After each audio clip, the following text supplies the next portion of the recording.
तो इस सवाल में हमें क्या है, 5 चीज़ें खरीदने पे 4 चीज़ें फ्री मिल रही है। तो अगर ऐसा हो रहा है तो हमें कितना डिस्काउंट हुआ या कितने % डिस्काउंट हुआ ये हमें बताना है।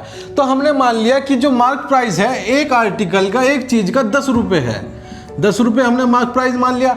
अब आगे क्या करेंगे, वो क्या कह रहा है, 5 चीज़ों पे 4 चीज़ें फ्री है। तो टोटल चीज़ें कितनी हो गई, टोटल आर्टिकल हो गए 9 आर्टिकल्स हो गए।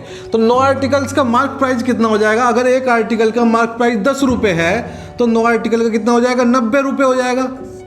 क्लियर।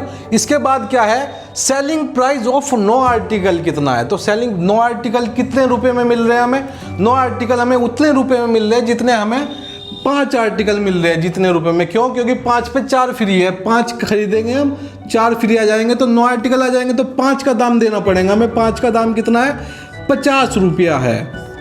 ठीक है। अब क्या है, हमें डिस्काउंट कितना मिल गया, डिस्काउंट मिल गया मार्क प्राइस में सेलिंग प्राइस घटाएंगे तो मार्क प्राइस कितना है 9 आर्टिकल का, 90 रुपये है। तो 90 में से हम घटाएंगे सेलिंग प्राइस 9 आर्टिकल का, कितना हो गया 50। तो डिस्काउंट कितना आ गया, 40 रुपये का डिस्काउंट आ गया। अब इसके बाद क्या करेंगे, डिस्काउंट परसेंटेज निकालना है। डिस्काउंट परसेंटेज का formula discount divided by mark price into 100। अगर हम ऐसे निकालेंगे तो डिस्काउंट 40 बटे 90 गुणा 100 करेंगे। इसे निकालेंगे तो 44 सही 4 बटे 9% आएगा। ठीक है। इसे निकालने का तरीका, परसेंटेज निकालने का तरीका मैंने पहले भी बताया हुआ है। क्या करना है, 4 बटे 9 को अगर हमें परसेंटेज में चेंज करना है तो हम क्या करेंगे, 1 बटे 9 गुणा 4। 1 बटे 9 का हमें पता है, 1 बटे 9 कितना होता है, 11 सही 1 बटे 9 होता है। 1 बटे 9 इतना % होता है। इसे हम 4 से गुणा करेंगे तो हमारे पास आ जाएगा 44 सही 4 बटे 9%। मिलते हैं अगली वीडियो। दोस्तों ये सवाल भी पिछले वाले सवाल की तरह ही है, बस थोड़ा सा चेंज है इसमें। अब वो क्या कह रहा है, 5 आर्टिकल पे 4 आर्टिकल फ्री मिल रहे हैं, प्लस वो 20% डिस्काउंट और दे रहा है। तो हमें बताना है टोटल डिस्काउंट कितना हो जाएगा, टोटल डिस्काउंट परसेंटेज कितना हो जाएगा। तो इस तरह के सवाल हम कैसे करते हैं, हमने मान लिया कि मार्क प्राइस एक आर्टिकल का कितना है, एक आर्टिकल का 10 रुपये मार्क प्राइस है। अगर एक आर्टिकल का 10 रुपये है तो 9 आर्टिकल का कितना हो जाएगा, 9 आर्टिकल का हो जाएगा 90 रुपीज़, 90 रुपीज़ 9 आर्टिकल का हो गया। ठीक है।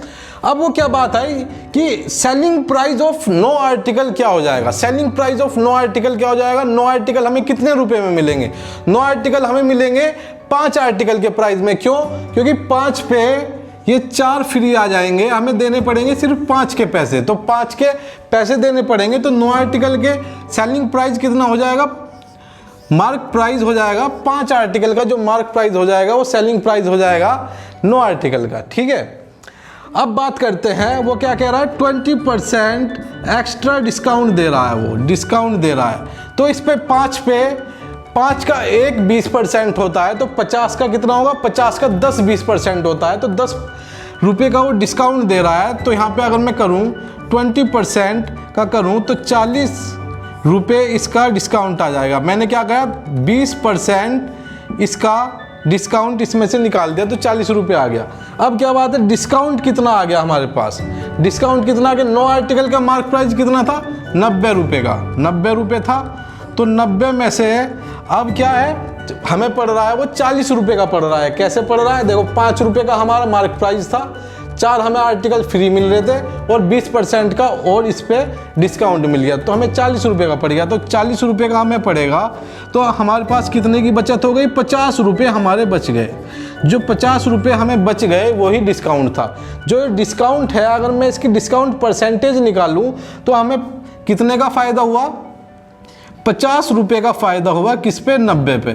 तो मतलब 9 पे 5 का फ़ायदा हुआ। 9 पे अगर मुझे 5 का फ़ायदा हो रहा है तो 9 पे मैं अगर 1 निकालता हूँ, 9 पे 1 कितना % होता है, 11 सही 1/9%। मैं इधर भी 5 से गुणा कर रहा हूँ और इधर भी मैं 5 से गुणा करूँगा तो मेरे पास कितना आ जाएगा, 55 सही 5/9% आ जाएगा। ठीक है। इस तरह कॉन्सेप्ट में तो मिलते हैं अगली वीडियो में, तब तक के लिए बाय बाय।